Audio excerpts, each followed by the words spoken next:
c'est une déconstruction. C'est pas une construction, souvent les gens viennent avec plein de questions. Alors c'est rigolo. Ah mais moi je voudrais savoir, je m'aime pas et je voudrais m'aimer. Donc t'as une question, tu veux un truc à nouveau. Oui mais en fait, l'idée ici, c'est de te prendre conscience que tout ce que tu vas accumuler ou tout ce que tu veux, t'es en train de l'accueillir dans un espace qui, en fait, est erroné. Donc, même si t'arrives à avoir cet amour, même si t'arrives à avoir ça te remplira jamais, ça te satisfera jamais. Parce qu'en fait, ce truc-là, tu vas l'accumuler dans un espace qui n'est pas toi. Donc, il va toujours y avoir un manque de quelque chose. Ici, l'idée, c'est de déconstruire. Donc, plutôt que de rajouter, de retirer. Donc, on est dans un schéma qui ne vise pas à proposer de nouvelles techniques, de nouveaux outils, des recettes miraculeuses ou je ne sais trop quoi. Non, ici, c'est plutôt l'intention, on va déconstruire tout ça ensemble. On va déconstruire. Parce que le problème, c'est pas ce que vous faites dans votre vie.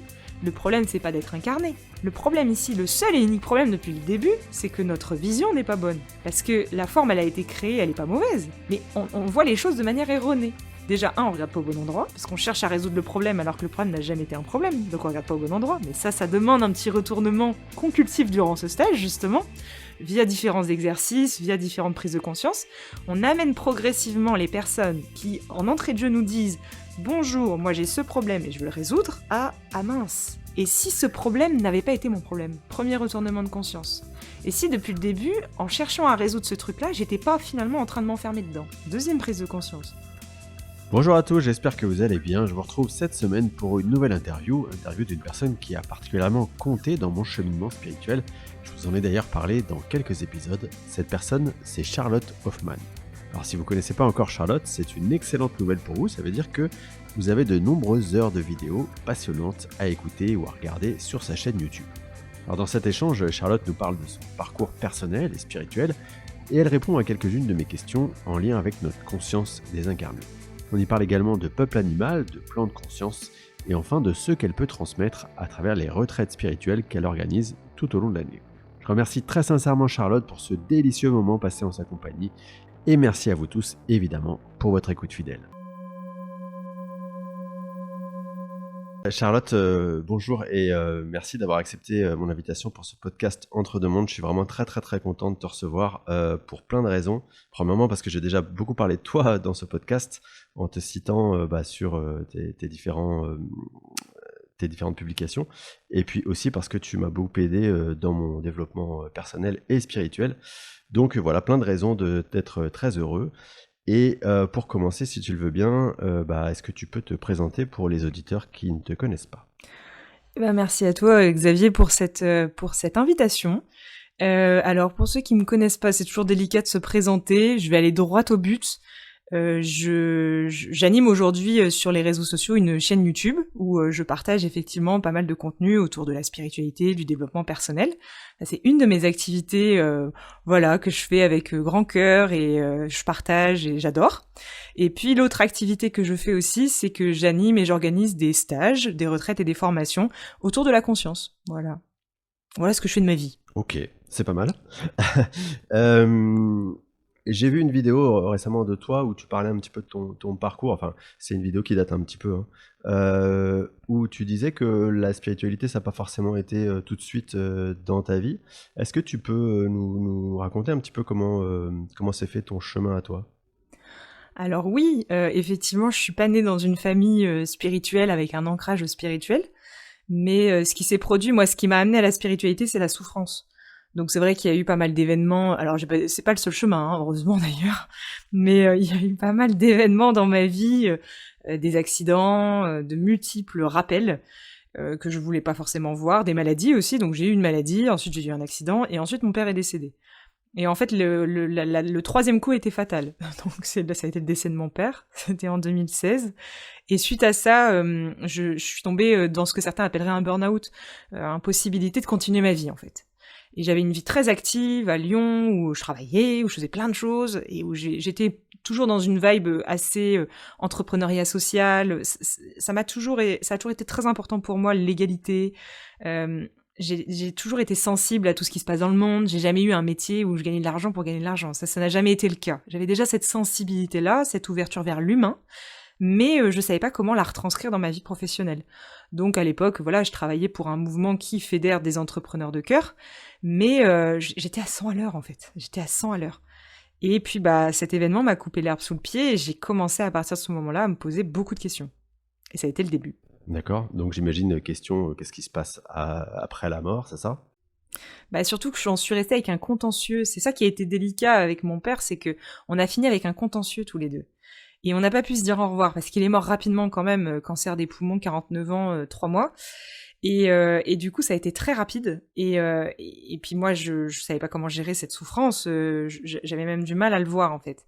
Donc je l'ai quasiment pas vu pendant ces 3 mois-là, et il est parti sans que je puisse régler mon conflit avec lui. Donc quand il est parti, j'ai eu un poids sur la conscience, je me sentais pas bien en fait. Donc il y a eu cette espèce d'élan de me dire non mais il faut que je règle ça, je peux pas rester comme ça toute ma vie, je peux pas. Puis il y a eu, tu sais, tous ces trucs là, quand une personne décède, après tu vois des oiseaux, des papillons, tu dis mais il y a quelqu'un qui me parle, et j'ai été troublée en fait, alors que j'étais très cartésienne, hein, très troublée. Mm. Et aujourd'hui, tu as réussi à être en paix avec tout ça? Bah oui, et oui. Alors bon, ça fait 8 ans maintenant. Et c'est vrai qu'il y a eu tout un cheminement, hein. Et ce qui a été le plus dur pour moi au début, c'est quand il est parti, j'arrivais même pas à me rappeler d'un souvenir positif. C'est ça qui a été dur, voilà. Et il y a eu une colère, il y a une grosse, grosse colère qui a duré longtemps.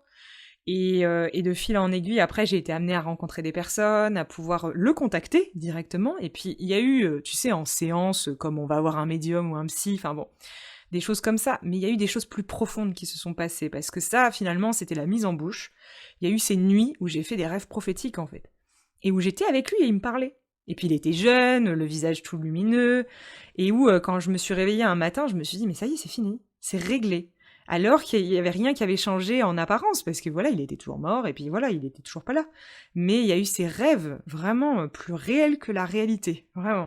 Et dans ces rêves, il te disait quoi? Il te disait: «Non, mais ça, c'est on s'en fout, c'est» En fait, il avait même pas besoin de parler. C'est-à-dire, là, dans ce dernier rêve que j'ai fait de lui, c'était il y a quelques années en arrière, et c'est suite à ça qu'il y a eu une bascule immense.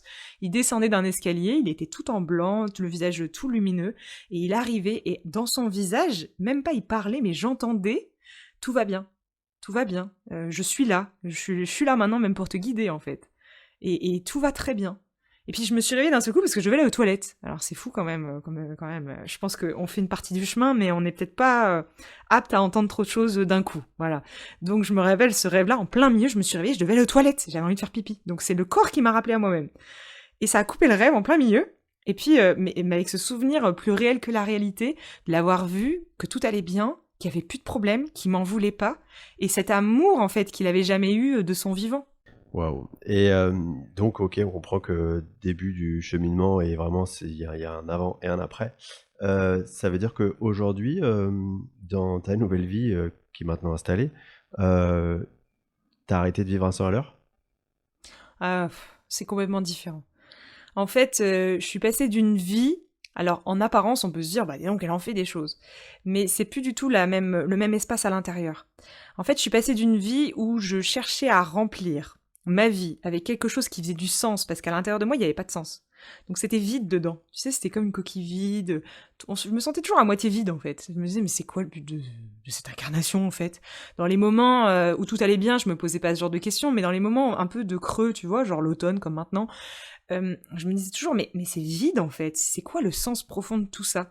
Et donc je remplissais avec ces activités qui étaient des activités de cœur malgré tout, qui me plaisaient, qui animaient une fibre intérieure bien sûr, mais je voyais que je remplissais. Et que c'était presque un truc addictif, tu vois, quand ça s'arrêtait, bah, j'étais à nouveau en crise existentielle.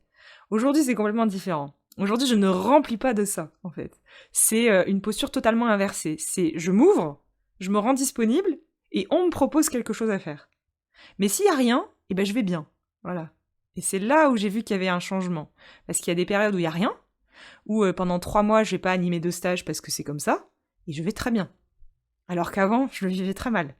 Donc c'est plus une mise à disposition, et puis ce qu'il y a à faire est fait, et puis ce qu'il n'y a pas à faire, il y a des moments, c'est une confiance absolue, c'est-à-dire il y a des moments, c'est un rythme quand même assez intense, et il y a des moments, je sais pas pourquoi, c'est plus doux.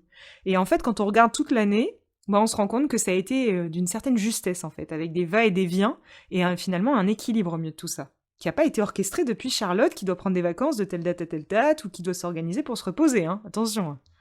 Et du coup, la Charlotte qui est maintenant en face de moi, quel regard elle porte sur justement son parcours d'incarnation et sur le sens de tout ce que tu as vécu? pour en arriver au jour où tu es là, en face de moi? Ouais, c'est une vaste question. Non, mais c'est vrai que j'ai jamais vraiment le temps de me poser et de faire une rétrospective, parce qu'en fait, j'ai l'impression d'avoir eu plusieurs vies dans une vie. Tu sais? J'ai l'impression que ma vie a commencé le jour où mon père est décédé, en fait. Avant ça, j'ai l'impression que c'était pas une vie, c'était de la survie. Donc, si je devais faire le bilan aujourd'hui, c'est comment finalement toutes ces années ont été en mode survie, parce que j'étais pas bien, donc fallait survivre en fait. Je savais pas ce que c'était que de vivre. Et puis ensuite, il y a eu cette ouverture avec ce décès, et j'ai graduellement commencé à apprendre à vivre. Et puis je continue à apprendre à vivre. Donc ça se continue encore, c'est ça qui est chouette, c'est pas du tout une finalité, genre ça y est, c'est bon, c'est fini. Ah non, non, non, non, non. C'est un processus évolutif, j'ai toujours, il y a plein de réveils dans les réveils, dans les réveils, dans les réveils. Et en fait, aujourd'hui, ça se fait avec beaucoup de douceur. C'est ça qui est agréable. C'est qu'il n'y a plus besoin de cette souffrance, d'événements qui vraiment sont, voilà, qui nous bousculent en profondeur. J'ai pas l'impression d'être bousculée en profondeur. Je suis bousculée, bah ça c'est sûr, très souvent d'ailleurs, mais c'est comme si à l'intérieur il y avait un truc qui était là et que ce truc-là il bouge pas en fait. Même si à la surface ça peut être bousculé, comme un roseau, tu vois, qui va bouger avec le vent, mais il va jamais se déraciner. Bah, c'est un peu l'image quoi. Voilà. Si je devais faire une rétrospective, c'est comment passer de la survie à la vie, hein, clairement. C'est pas mal. Dans ce chemin, ça s'est accompagné de développement de capacités extrasensorielles. Tu peux nous expliquer comment ça s'est passé pour toi? Oui, en fait, ça a été un long cheminement ça aussi, parce que à l'époque, du coup, vu que j'étais beaucoup dans la matière et que j'avais pas d'ouverture spirituelle, cette ouverture spirituelle avec le décès de mon père s'est rapidement accompagnée de dons psychiques. Donc il y avait de la médiumnité, il y avait, oui, surtout de la médiumnité. Donc moi, c'était surtout visuel, donc je voyais des choses les yeux ouverts, et je voyais les défunts, et je voyais, bon bref, tous les mondes. Et du coup, assez rapidement, vu que je ne faisais pas partie de cet univers-là et que j'avais pas baigné dans cet univers-là, j'ai associé spiritualité avec dons psychiques. Et j'ai commencé à rentrer dans un réductionnisme là, comme ça, et à croire que parce que j'avais des dons, ça voulait dire que j'étais très éveillée. Donc il y a eu derrière une certaine forme comment je pourrais dire, oui, d'attachement à ça en fait. C'était devenu finalement une raison de vivre. Ah, Charlotte, maintenant, elle était extraordinaire parce qu'elle était comme ça. Et pour quelqu'un comme moi qui n'avait pas spécialement confiance en elle à l'époque, bah, ça me donnait une raison d'exister et ça faisait aussi un truc qui me donnait de la valeur. J'avais plus de valeur que les autres parce que j'avais des dons. Donc je suis venue comme ça inconsciemment m'attacher, m'identifier à tous ces dons. Et au bout d'un moment, bah, puisque je me suis identifiée à tout ça, j'ai commencé à tourner dans un vase clos avec tout ça. Et ce qui a été essentiel, ça a été, bah là, ça a été un gros réveil. Je suis passée par plusieurs étapes qui m'ont amené progressivement à prendre conscience que tous ces dons avaient été utiles, serviables, c'était ouvert parce qu'il y avait besoin que ça s'ouvre comme ça, mais qu'on pouvait peut-être aussi passer à autre chose. Et c'est vrai que ça s'est refermé. Ça s'est refermé pour venir s'exprimer autrement.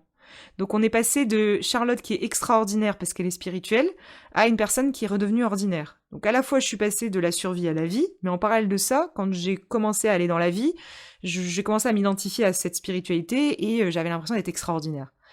Et donc il y a eu en même temps un deuxième cheminement de passer de ce truc extraordinaire, je suis médium, je peux lire dans tes annales akashiques, je peux savoir ce qui s'est passé dans ta vie et ce qui va se passer dans ton futur.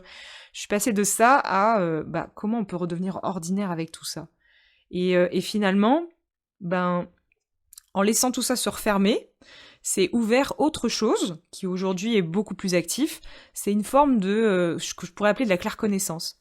Donc en gros, c'est comme si, tu sais, t'as besoin d'avoir une information ou t'as besoin d'avoir certaines connaissances pour faire ce que t'as à faire.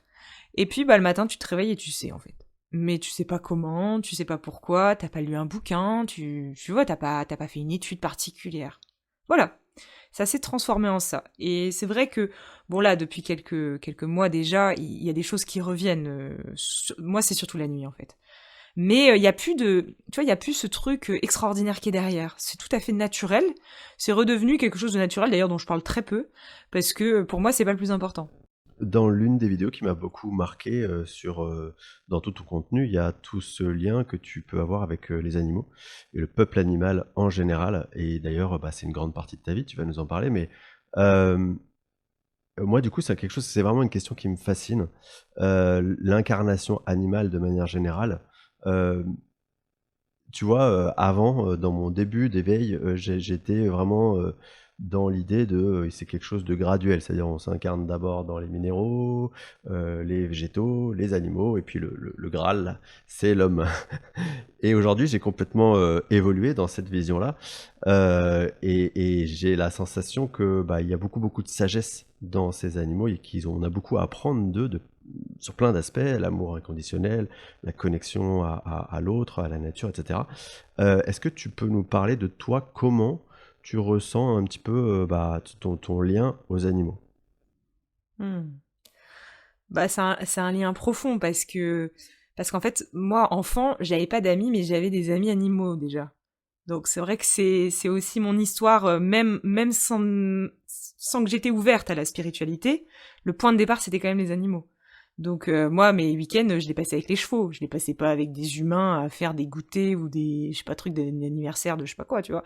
Ça existait pas. Le samedi soir, j'allais pas en boîte de nuit parce que le dimanche, j'allais en concours avec mes chevaux, enfin, tu vois. Donc c'est pas du tout la même vie. Donc les animaux ont toujours pris une place énorme dans ma vie, même avant tout ce réveil. Et en fait, aujourd'hui, bon, j'ai quand même 4 chevaux, un chien, et bon, voilà, ça ne va ne faire que s'agrandir. Et du coup, j'ai passé beaucoup de temps avec ces animaux. Et le regard que j'ai aujourd'hui, je me suis posé beaucoup de questions, parce que comme toi, je me disais, mais pourtant, ils sont moins évolués que nous, parce que avant le règne, enfin, enfin, juste après les animaux viennent les humains, donc c'est que les animaux sont peut-être pas si évolués que ça. Mais j'étais perturbée par ça, parce que quand je voyais les leçons de vie qu'ils me transmettaient, je me disais, mais ils sont nettement plus évolués que nous.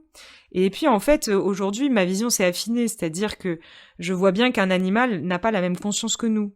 Alors n'importe quelle conscience peut s'incarner dans un animal, hein. C'est absolument pas des consciences qui soi-disant sont pas évoluées. Il y a des consciences très évoluées qui peuvent venir dans des animaux, hein. Donc le truc linéaire, comme tu dis, et graduel de dire jusqu'aux humains et ça va graduellement, bah non, pas forcément. Il peut y avoir des consciences nettement plus évoluées qui font le choix de s'incarner dans certains animaux pour nous transmettre des choses. Donc on peut pas tout comparer. Le problème avec le peuple animal, c'est qu'on peut pas tout saisir et tout comparer. Par contre, une chose est sûre, c'est que les animaux majoritairement sur Terre ont des consciences collectives, alors que nous, on a des consciences individualisées. Il y a des animaux qui ont des consciences individualisées, hein, très clairement, et on en voit certains qui ont déjà la conscience individualisée, et on voit bien que ça va passer à autre chose, mais globalement, ce qui fait la grande différence entre un humain et un animal, c'est que t'es dans du collectif avec l'animal, et t'es dans de l'individualisé avec l'humain. Et c'est pour ça que l'humain a autant de travers, parce qu'en s'individualisant comme il a fait, en fait, ce qui lui a permis de s'individualiser, c'est sa personnalité. C'est la personnalité que nous avons, qu'on appelle également ego, qui permet à chacun de s'identifier finalement, et d'avoir sa propre identité. Sauf que le problème avec l'humain, c'est qu'il est venu s'identifier à ça en croyant que c'était lui. Et donc c'est pour ça que l'humain tombe dans tous ces travers égotiques, narcissiques, égoïstes, etc., comme on peut voir sur Terre, alors qu'un animal n'a pas ça. Parce qu'un animal est resté sur une conscience collective, il n'a pas d'ego ni de personnalité. Alors, ils ont des traits de caractère, bien sûr, évidemment, ils sont pas tous similaires, on peut pas prendre deux chiens et dire c'est les mêmes, et c'est sûr et certain, ils ont des traits de caractère. Mais ils n'ont pas la capacité à s'identifier à leurs traits de caractère. Un chien va jamais dire ah ouais, moi je suis un bon chien, hein. Non. Mais c'est pas possible, comme ferait un humain, c'est impossible pour un animal, parce qu'il n'a pas la conscience pour, c'est une conscience collective. Et c'est ce qui fait sa pureté. C'est ce qui fait que l'animal, il est présent. Donc c'est ce qui fait que c'est une boule d'énergie en fait l'animal, il est toujours là lui, il est jamais pas là. Donc c'est pour ça que c'est d'excellents guides. Faut pas oublier que même s'ils sont entre guillemets inférieurs dans le niveau évolutif, bah ils ont quand même une grande sagesse à nous transmettre parce qu'ils nous montrent, moi je pense que c'est vraiment ça aujourd'hui ma vision, ils nous montrent l'humain en devenir. C'est-à-dire l'humain quand il aura transcendé ces différentes facettes de personnalité et qu'il aura compris qu'il est pas ça, bah voilà à quoi ça va ressembler en fait. Et c'est pas que de l'amour d'ailleurs, hein. C'est pas de l'amour humain bête et... Non, non, c'est du vrai amour. Quand je vois mes chevaux qui se castagnent l'un sur l'autre parce qu'il y en a un qui a pas respecté sa place et qui a une hiérarchie dans le groupe et qu'il est pas à la bonne place, il se fait remettre en place et il y va franco mon cheval quand il remet son copain en place. Et au début, avec mes yeux d'humain, du petit amour humain, je me dis mais dis donc, il est méchant. Mais non, il est pas méchant, c'est de l'amour ça en fait, il le protège. Il le protège parce que la hiérarchie dans le groupe, quand on a une conscience collective, bah chacun est à sa juste place. Et s'il y en a un qui est pas à sa place, il est en danger. Donc le cheval protège. Et ça, c'est de l'amour. Et justement, le cheval, qu'est-ce qu'il capte de ce que tu es, de ce que tu ressens? Comment ça fonctionne? Bah, en fait, le cheval, il a un champ aurique, c'est-à-dire en fait, il a une immense vibration autour de lui. Je crois que c'est plus de 20 mètres autour de lui. Il a un immense rayonnement et il capte tout quand même à pas mal de. Je crois que c'est sur plusieurs kilomètres ce qu'il capte. L'autre jour, il y avait la chasse, par exemple, chez moi, c'était au moins à 3 kilomètres au-dessus. Ah, mais il captait tout, hein. Ça se voyait, il était redressé, il regardait. Toi, t'entendais légèrement un bruit au lointain, et lui, c'était comme s'il était en face. En fait, le cheval, il ressent tout ce qu'il y a autour de lui, mais son univers à lui, il est vibratoire. Il n'est pas mental. Donc il va ressentir des vibrations. Faut imaginer un monde de vibrations, donc il sent des vibrations qui changent. Et ces vibrations, il va avoir la possibilité de lui de pouvoir les retranscrire dans son comportement. Donc tout ce qu'il va sentir, c'est comme une éponge à l'environnement, le cheval. Tout ce qu'il va sentir dans son environnement, il va le retranscrire dans son comportement. Ça veut dire que si tu appliques ça à un humain qui débarque dans un pré, c'est mort de rire. Parce que tu vois direct qui est ce que tu as comme humain. Parce que le cheval, il va pas du tout se comporter de la même manière avec un humain déjà qui est congruent et un humain incongruent.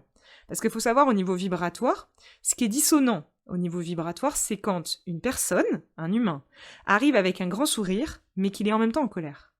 Ça, le cheval, il comprend pas. Ça, là, le cheval, il va tout de suite le montrer parce que c'est très incongruent, c'est très dissonant d'avoir les deux comportements qui se juxtaposent. Une énergie qui va dans le sourire et une énergie en même temps qui va pas dans le sourire. Bah, du coup, ça crée une onde qui n'est pas du tout fluctuante normalement et du coup, le cheval comprend pas et là, il va avoir un comportement. Alors qu'une personne qui est en colère et qui est parfaitement au courant et qui va rentrer dans un pré en disant « bah oui, je suis au courant, mais je fais de mon mieux », et bah là, le cheval va venir aider. Parce qu'il va sentir que cette onde, effectivement, c'est de l'onde de colère. Il va pas le mentaliser, lui, attention. Hein. Mais c'est congruent. Ça veut dire que c'est pas dissonant. Et là, dans ce cas-là, vu qu'ils sont là quand même pour nous aider, mais ils vont venir vers nous, ils vont nous pacifier. Parce que dans ce champ énergétique qu'ils ont, juste se laisser baigner dans leur champ suffit à restaurer beaucoup de choses chez l'humain. Donc ce sont de grands maîtres qui révèlent finalement ce que nous ne voyons pas. Parce que souvent, on est incongruent parce qu'on le sait pas.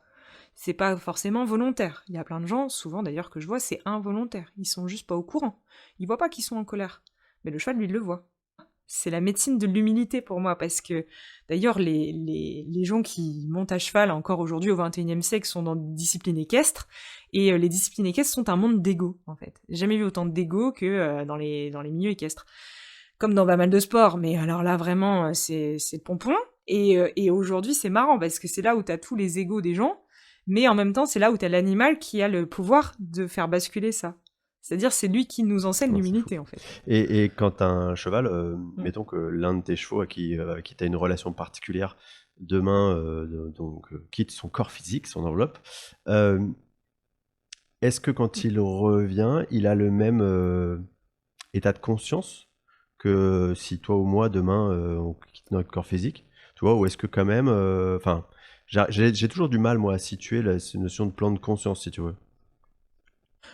Moi, je pense, mais c'est pas une vérité, mais dans l'instant, ce que je pense, c'est que on revient à la hauteur de ce en quoi on est parti. Donc, au moment où on part, on est à un certain niveau de conscience ou plutôt pas un niveau de conscience, mais plutôt dans une certaine vibration, un plan de conscience ou un plan vibratoire, et on va automatiquement se réincarner dans ce même plan.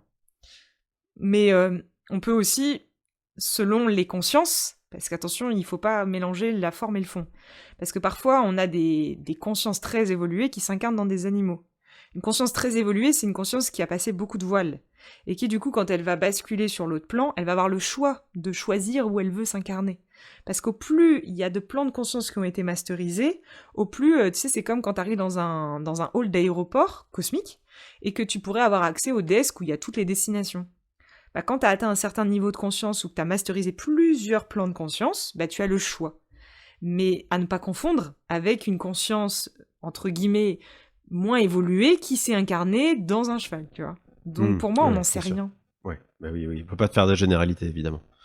Et nous-mêmes, justement, quand on revient à notre propre plan de conscience, imaginons qu'on ait des consciences un petit peu évoluées, sans que ce soit extraordinaire. Est-ce qu'on a quelle est la part de choix qui est vraiment la nôtre dans ce qui va être la suite du parcours? Ah bah pour moi c'est pareil. Tu te désincarnes. En fait, c'est difficile de parler de ces sujets-là parce que c'est pas quelque chose qu'on a vécu. Enfin si, on l'a tous vécu. Voilà. On l'a tous vécu, mais on n'en a pas la preuve, tu vois. Hmm. Donc souvent j'évite de parler de ces sujets-là parce que c'est des interprétations. Mais après je peux dire Bien ce que sûr. je ressens, dans ce que je ressens qui n'est pas la vérité, hein, parce que j'en sais rien, d'accord, dans le fond. Mais ce que je ressens, Oui, ça n'engage que toi. voilà, c'est que tout est vibration en fait. On peut pas appréhender les autres dimensions depuis le prisme mental. Donc tu vois, c'est difficile de mentaliser ce qui peut se produire, parce que c'est au-delà du mental. C'est une logique qui est mathématique, attention, hein, c'est très mathématique l'univers, hein, c'est à rien de... tout est prévu, hein. Tout est prévu, tout est orchestré, et tout est bien planifié. Hein. C'est absolument pas quelque chose d'aléatoire, hein, c'est quelque chose de planifié. Donc il y a une logique mathématique parce qu'elle est vibratoire. Donc en fait, quand tu fais 1 plus 1, ça fait 2. Et bah dans l'univers, c'est pareil. Ça veut dire que quand tu as une vibration X, elle n'est pas Y. Donc, en fonction de la vibration, c'est la vibration qui conduit à l'espace qui est disponible. Et c'est pas toi qui décides, c'est la vibration qui t'amène à. Moi, c'est comme ça que je le vois, parce que quand on se désincarne, il n'y a plus cet ego. Donc il n'y a plus cet ego, c'est ce qui nous donne l'impression de choisir. Ou l'impression, tu sais, bah du coup, d'où la question, est-ce qu'on a le choix après? Bah oui, mais ça, c'est une question qui du coup est posée depuis un plan terrestre incarné avec l'ego. Sauf que cet ego-là, faut imaginer qu'il est plus là. Donc, ça veut dire qu'il n'y a plus ça. Bah alors, du coup, la logique, c'est laquelle? Bah, elle est énergétique. Tu vois, c'est bizarre, ces questions. Tu vois, du coup, les réponses sont bizarres parce c'est difficile à appréhender. Pour moi, c'est vraiment difficile pour avoir visité quand même. J'ai eu la chance de vivre des expériences où j'ai visité des plans de conscience où il n'y avait plus cette dimension-là d'ego. Bah, c'est très bizarre. Parce que t'es pas habitué, en fait. Tu dis, qu'est-ce qui se passe ici? En fait, ils sont chelous. Bah non, ils sont pas chelous, c'est juste, ils fonctionnent pas comme nous. Donc c'est vrai que j'ai eu la chance d'aller dans des plans dimensionnels où ça n'existe plus. Et donc du coup, toutes les questions d'ici, ça paraît être un non-sens. Oui, ça paraît, oui, en fait, oui, voilà, c'est un non-sens. Ouais, je vois bien ce que tu veux dire, en séance d'hypnose, moi-même, en tant que consultant, j'ai expérimenté ce que c'était que de se connecter à des plans où, en fait, Eh oui, on n'est plus du tout dans le plan mental, et en fait, on n'en a plus rien à foutre de tout ça. C'est plus en fait, on se pose même c'est plus les bizarre. questions, en fait, on vit le truc, mais on se pose pas la question enfin, du pourquoi, du comment ça s'imbrique, on s'en fout, quoi. Ça se fait tout seul. C'est ça. Ah, c'est faux, hein. D'ailleurs, est-ce que tu penses que quand on quitte notre corps physique, est-ce que on reprend immédiatement conscience de cette super conscience, si tu veux, le côté je comprends l'imbrication de tout ce qu'ont été mes vies, de tout du jeu qui s'est joué, de ce qui va se jouer après, etc. Bah pas forcément. Non, non.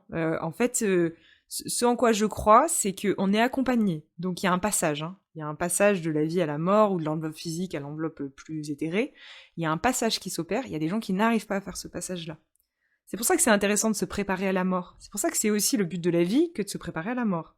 Et que, en fait, on apprend à vivre le jour où on n'a plus peur de mourir. Parce que l'un va pas sans l'autre, en fait.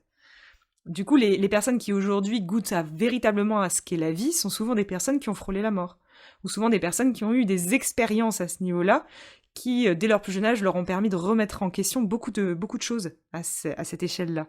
Donc, moi, ce que je pense, c'est que on a des guides ou on a des aides qui sont là pour nous accompagner dans ce passage, qui viennent au moment où il y a le retournement, au moment où on commence un peu à partir, ils arrivent pour nous aider. Mais que si on ne les regarde pas et qu'on les entend pas, on peut rester bloqué. Et c'est d'ailleurs pour ça qu'il y en a plein qui sont bloqués, de moins en moins, parce que l'accélération vibratoire fait qu'il y en a de moins en moins. Mais il y a encore des êtres ici, sur Terre, qui sont bloqués dans des plans dimensionnels, ils sont désincarnés, mais ils sont restés sur Terre. Donc ils sont là, ils se baladent, tout le monde a déjà entendu parler de ça quand même. Donc c'est pas grave, c'est pas des fantômes, c'est pas des mauvaises personnes, c'est juste des êtres qui n'ont pas compris qu'ils pouvaient faire un passage. Et attention, hein, il y en a qui font des passages mais qui restent ensuite bloqués. Parce que faut s'imaginer que l'astral, c'est bien plus vaste que juste un mot.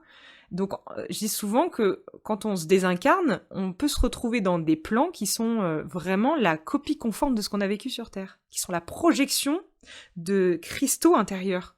Donc, on pense souvent que quand on part, ah bah ouais, là, du jour au lendemain, on est illuminé. Bah non, en fait, toute l'enveloppe de personnalité, tout ce bagage aussi qui est notre âme et qui transporte toutes ces informations qu'on a accumulées durant nos vies terrestres, bah tout ça, ça part avec nous quand même. Et du coup, il y a des petits sas, il y a des sas de décompression, en fait, pour certains. Tout le monde ne va pas avoir cette belle mort à laquelle tout le monde aspire, où d'un seul coup, tu te retrouves dans ce grand passage à t'illuminer et à prendre conscience et à passer ce voile de l'illusion en conscience. Il y en a peu qui meurent en conscience. La majorité meurt de manière inconsciente. Ils savent pas ce qui est en train de se produire.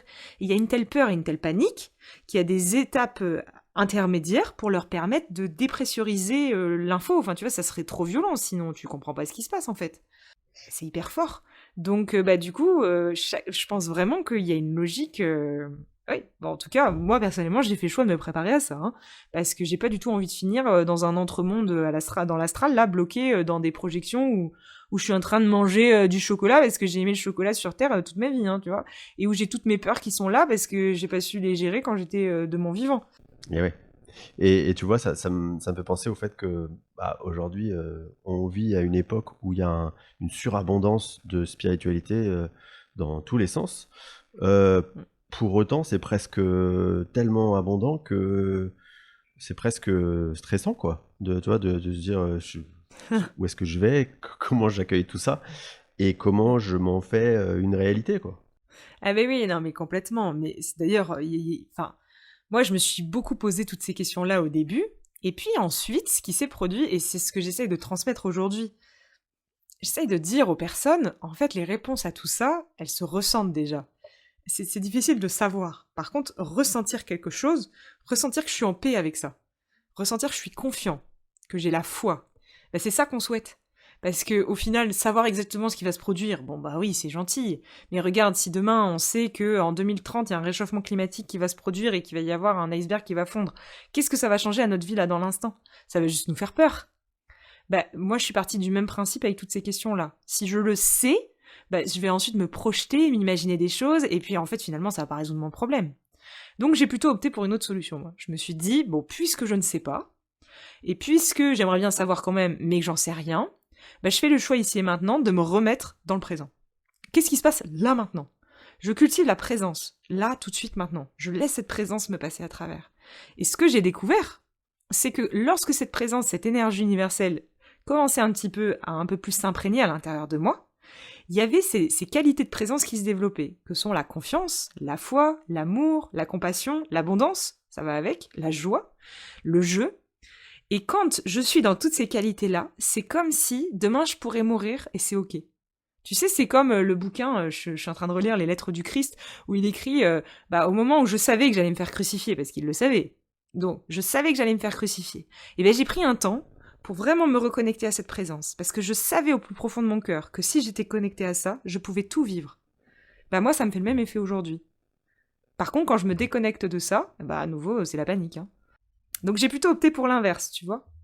Mais j'ai vraiment opté pour cette démarche-là, plutôt qu'une démarche analytique et mentale de chercher à savoir, parce qu'évidemment j'aimerais savoir comme tout le monde. Mais ce que je ressens, c'est que on peut le sentir sans forcément savoir exactement. Et ce qui compte, c'est d'être en paix. C'est pas de savoir. Et souvent, savoir nous empêche d'être en paix, hein. Ouais, moi je me dis que je suis plutôt content de venir à une époque, enfin d'être incarné à une époque où il y a tous ces changements, cette évolution de conscience, tous ces enjeux-là. Je me dis, avec un peu de recul, c'est chouette à vivre ça. Oui, mais c'est extraordinaire comme période. Mais comme toute chose, dans chaque transformation, il y a toujours des glissements de terrain. Donc la surinformation, c'est un glissement de terrain. C'est fait exprès. Parce que quand tu surinformes un être, tu lui fais peur. Surtout s'il y a des informations contradictoires, tu vois. Donc du coup, il va croire à ça, puis en fait, il sait plus à quoi croire, et puis ça y est, il est déboussolé. Il est plus présent, il est absent, il est dans ses peurs. Et là, c'est retour à la case départ. Il va peut-être même, je rencontre même des gens qui savent. C'est-à-dire, moi, j'ai été comme ça à une époque. Il y a, je sais pas, peut-être 5 ou 6 ans en arrière. J'étais la sachante. Donc, je savais que la vie après la mort, c'était ça.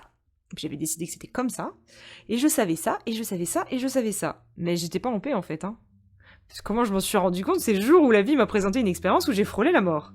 Et là, j'ai eu la plus grande peur de ma vie. Et j'étais la première couillonne à dire « Ouais, moi j'ai pas peur de la mort, vous inquiétez pas les gars. » À force de le répéter, on m'a dit « C'est bien gentil, toi, t'as pas peur, t'es sûr ? Tiens, regarde. » Ah si. En fait, je me flippe plus. Alors c'est pour ça qu'aujourd'hui, quand j'entends des gens me dire « Oui, mais moi je sais que ça va marcher comme ça, donc j'ai plus peur. » Mais ça, c'est mental en fait, ça vient de la tête. Comment tu peux le savoir? Est-ce que tu l'as déjà vécu et ressenti, en fait? Parce qu'il y a une différence entre le savoir et le vivre. Je suis plutôt de l'école de l'expérience aujourd'hui. Justement, tu parlais tout à l'heure de comment tu crées ta propre réalité. Moi, je trouve toujours, bon, c'est un concept aussi passionnant que parfois difficile à appréhender d'un point de vue très pratique. Parce qu'on nous dit, bah oui, l'intention, le pouvoir de l'intention, etc. Mais quelque part, parfois, entre l'intention et la matérialisation, c'est un peu compliqué de faire le lien. Comment tu peux, toi, enfin, comment toi tu vis cette création de la réalité? Comment tu l'expliques? Bah, en fait, le problème, c'est qu'avec l'intention, on a tout mélangé. On a mélangé, tu sais, l'intention du petit moi, le petit personnage qui ne s'appelle pas une intention, mais qui s'appelle, tu sais, je veux un truc, tu vois. Je cherche à pour, tu sais, c'est les mots-clés, ça. Chercher, à, pour, changer, je veux, enfin, j'aspire, enfin, tous ces mots-là galvaudés aujourd'hui, ça vient de où? Il y a toujours je. Il y a toujours je qui veut un truc. Ben, tant qu'il y a je qui veut un truc, c'est très égocentré, en fait. Donc, cette intention qui est aujourd'hui dessinée comme elle est présentée aujourd'hui depuis je qui veut ça, ben cette intention, c'est de la pacotille, c'est tout petit. C'est ça l'intention qui est aujourd'hui, c'est minuscule. La véritable intention, c'est pas ça. C'est de laisser l'intention du plan universel passer à travers nous. Et ça crée quelque chose de grand. Par contre, l'intention de l'ego, qui a clairement pas de pouvoir, et qui est minuscule à l'échelle de l'univers, bah, quand je dessine mes intentions depuis cet espace-là, ça marche, oui, bien sûr, c'est trop marrant.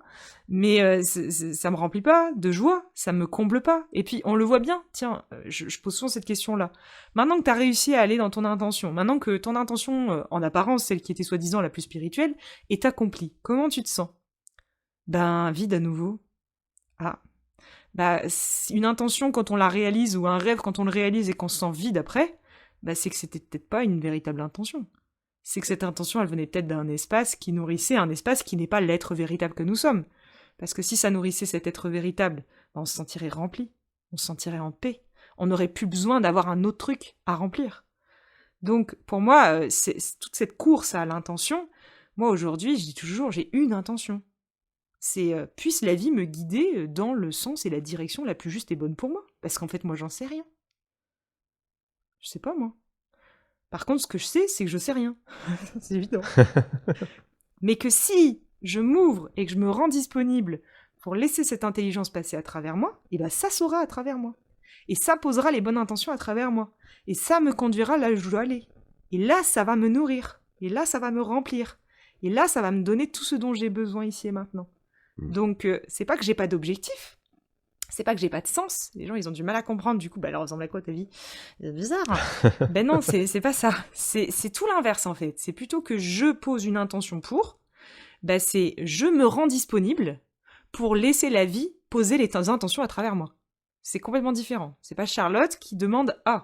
C'est Charlotte qui s'ouvre, parce que c'est la seule chose qui est demandée, pour laisser le principe universel créer à travers elle.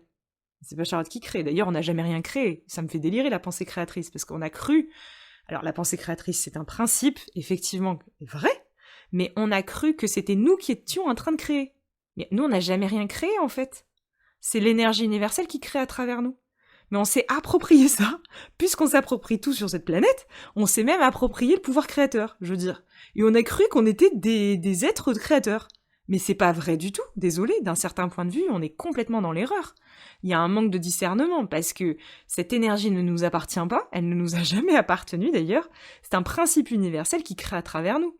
Et nous, on est juste l'ustensile, hein. Donc c'est un stylo, l'encre, c'est pas nous, hein. En fait, et celui qui bouge le stylo pour écrire, c'est pas nous non plus, hein.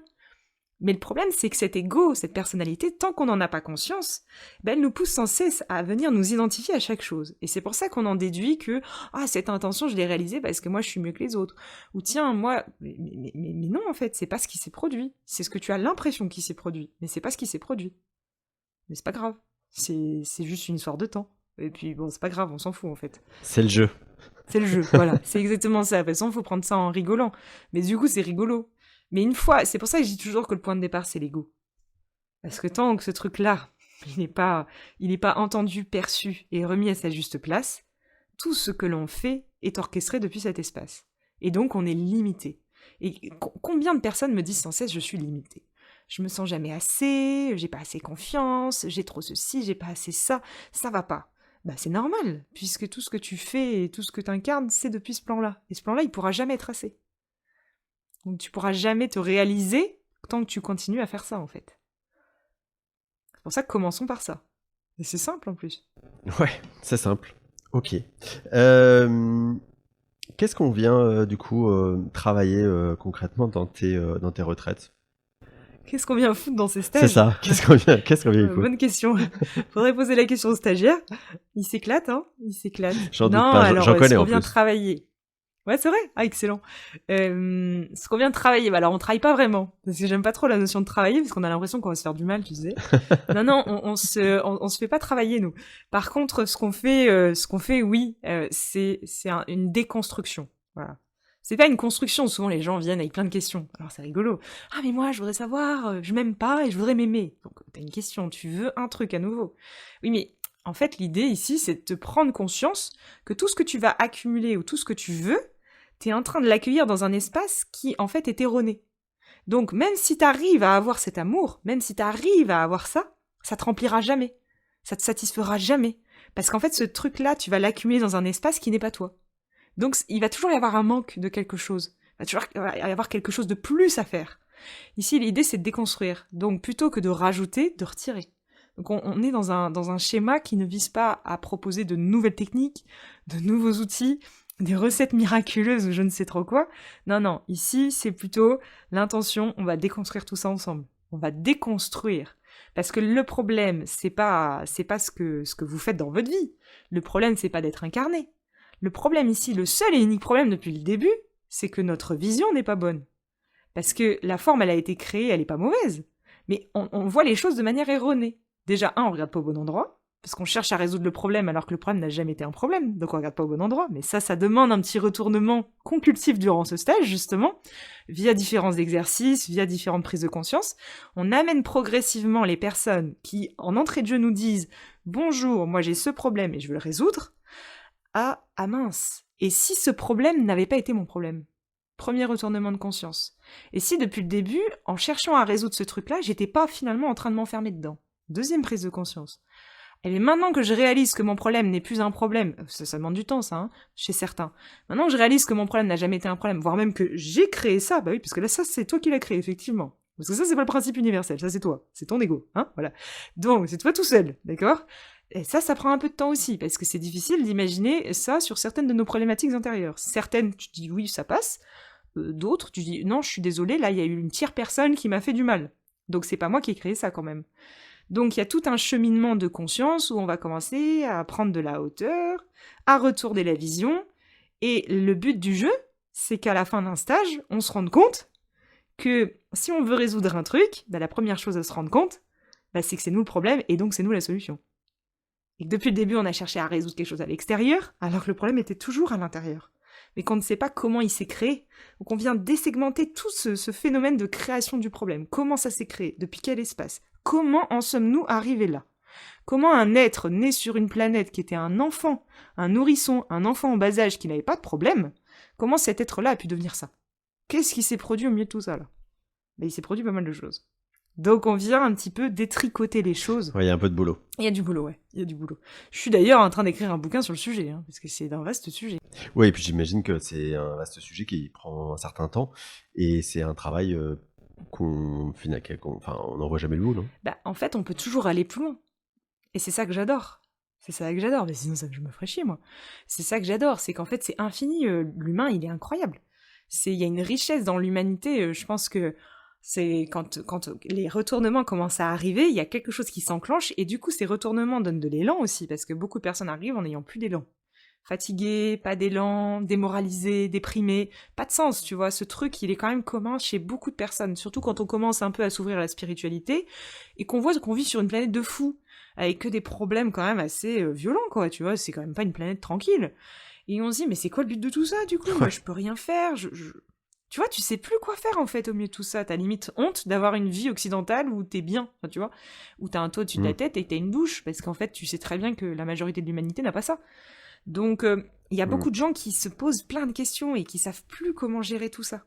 Il y a vraiment besoin de remettre les pendules à l'heure et remettre les choses dans le bon sens.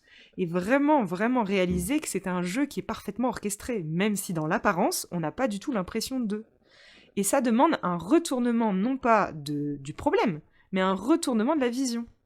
Sauf que pour retourner une vision, il faut prendre de la hauteur. C'est tout le but des stages, c'est d'apprendre à prendre de la hauteur. Mais pour prendre de la hauteur, il faut beaucoup d'énergie. Parce que quelle est la seule chose entre moi et toi là dans l'instant, c'est de la distance.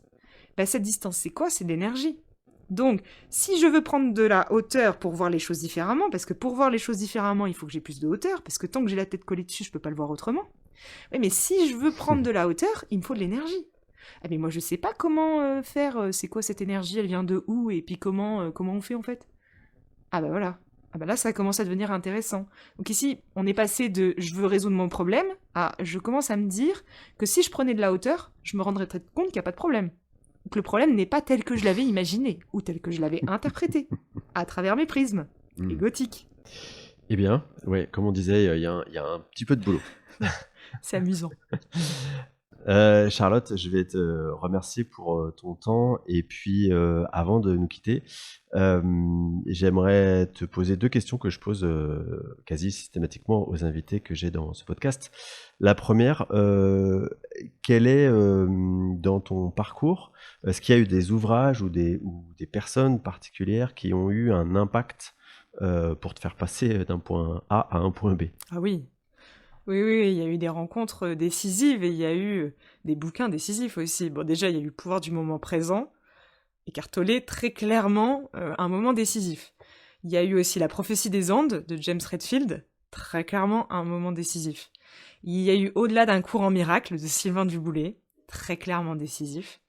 Et ces 3 livres qui sont venus tout seuls. Hein. On m'a pas dit, il faut que tu les achètes. Je suis tombée dessus, voilà. Donc à des moments précis. Donc c'est pas tant le livre, c'est la synchronicité qu'il y avait autour du livre, qui ont été, notamment pour le dernier de Sylvain Duboullay, j'ai lu le bouquin la nuit de son décès, sans savoir qu'il était en train de mourir.